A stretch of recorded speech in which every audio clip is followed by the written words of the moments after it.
লেখক পরিচিতি। সেলিনা হোসেন।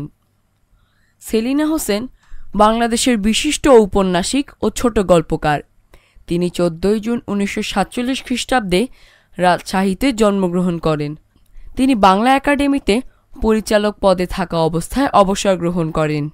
সাগর, গল্পে বর্ণমালা, কাকতাড়ুয়া, চাঁদের বুড়ির পান্তা ইলিশ ইত্যাদি তাঁর লেখা শিশু কিশোর উপযোগী বই। তিনি সাহিত্যকর্মে অবদানের জন্য বাংলা একাডেমি পুরস্কার পান। 2009 সালে 21 পদক লাভ করেন। 2010 সালে রবীন্দ্রভারতী বিশ্ববিদ্যালয় কলকাতা থেকে তিনি ডি লিট উপাধি পান। 2001 সালে দিল্লি সাহিত্য একাডেমি থেকে প্রেমচাঁদ ফেলোশিপ পান।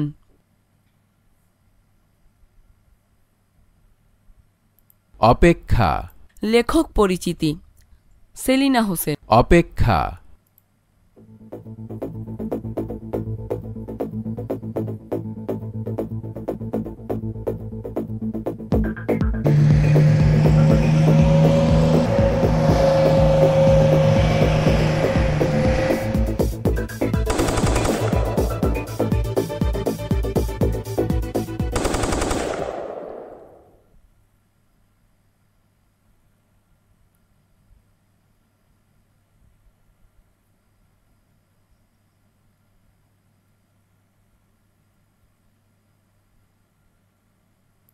রুমা আর রুবা দুই বোন।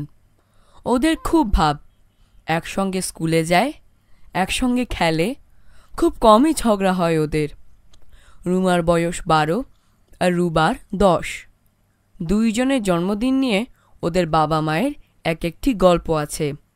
ওদের মা রাহেলা বলে, যেদিন রুমার জন্ম হয় সেদিন বাড়ির উঠোনের শিউলি গাছটা ফুলে ফুলে ভরে ছিল। এত ফুল নাকি আর কখনো দেখেনি রাহেলা বানু। খুশবু ছড়িয়ে গিয়েছিল চারদিকে। রুবা উদ্গ্রীব হয়ে বলে, মা আমার গল্পটা বলো। তোর গল্পটা আমি বলবো মা।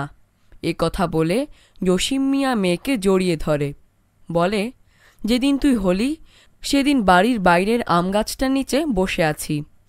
হঠাৎ মাথার উপর তাকিয়ে দেখি আমের বোলে ভরে আছে গাছটা। এত বোল আসতে দেখিনি আগে। বোলের গন্ধে চারদিক ভরে গেছে। দুই বোন বাবা মার আদরের ছায়ায় বড় হয়। স্কুলে যাওয়ার পথে বুনো ফুল ছিঁড়ে বেনির সঙ্গে গেঁথে রাখে, ফড়িং ধরে, আবার আকাশে উড়িয়ে দেয়। ফুলের পাপড়ি ছিঁড়ে খাতার ভেতর চাপা দিয়ে রাখে।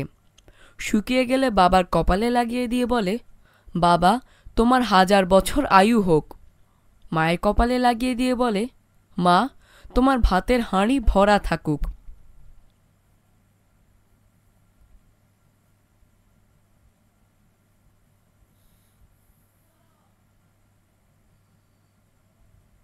এক, শব্দগুলো পাঠ থেকে খুঁজে বের করি, অর্থ বলি এবং শব্দ দিয়ে বাক্য তৈরি করি।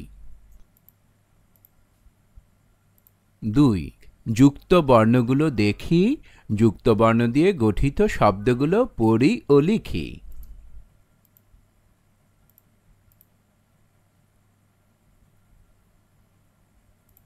জসিম মেয়ে ওদের কপালে চুমু দিয়ে বলে, আমার মেয়েরগুলোর অনেক বুদ্ধি, অনেক বড় হ মা। চাইলে লেখাপড়ার জন্য তোদের আমি ঢাকা পাঠাবো। দুই বোন খুশিতে হাততালি দেয়। বাবা মা ওদের উৎফুল্ল মুখের দিকে তাকিয়ে থাকে। একদিন জসিম মিয়া বাজারে যায়।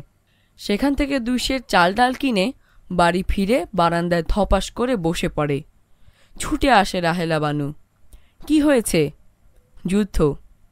যুদ্ধ? রাহেলা বানু অবাক হয়ে বলে। কিছু বলার আগেই জসিম শুনতে পায় বাইরে হইচই। ও 2 মেয়ের হাত ধরে বাইরে আসে।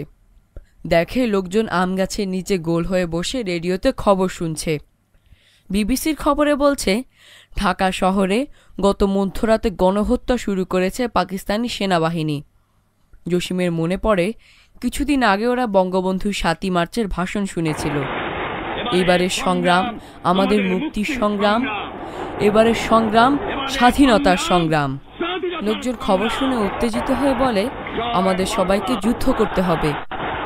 রুবা বাবার হাত ছাড়িয়ে অন্য ছেলে মেয়েদের কাছে যুদ্ধের কথা বলার জন্য ছুট দেয়। চিৎকার করে বলে, যুদ্ধ করতে হবে রে, যুদ্ধ যুদ্ধ। কয়েক মাস পরে গায়ে মিলিটারি আসে। জসিম শহর থেকে আসা ছেলেদের কাছ থেকে রাইফেল চালানো শিখে নেয়। তারপর গড়ে তোলে মুক্তিবাহিনী। রাহেলা মেয়েদের নিয়ে বাড়িতে থাকবে। জসিম চেয়েছিল রাহেলা ওর বাবার বাড়ি চলে যাক, কিন্তু রাহেলা যেতে রাজি হয়নি। নদীর ধারেই বাজার। সেদিন বিকেলে বাজারে গেলে পাকিস্তানি মিলিটারির সামনে পড়ে যায় জসিম। ওরা বাজারের দোকান ও ঘরবাড়িতে আগুন লাগিয়ে দেয়। গুলি ছুঁড়তে ছুঁড়তে আসে। একটি বুলেট এসে লাগে জসিমের বুকে। নদীর ধারে মুখ থুবড়ে পড়ে যায় ও। রক্তে ভেসে যায় মাটি। নিজেরই রক্তে মাখামাখি হয়ে যায় ওর শরীর।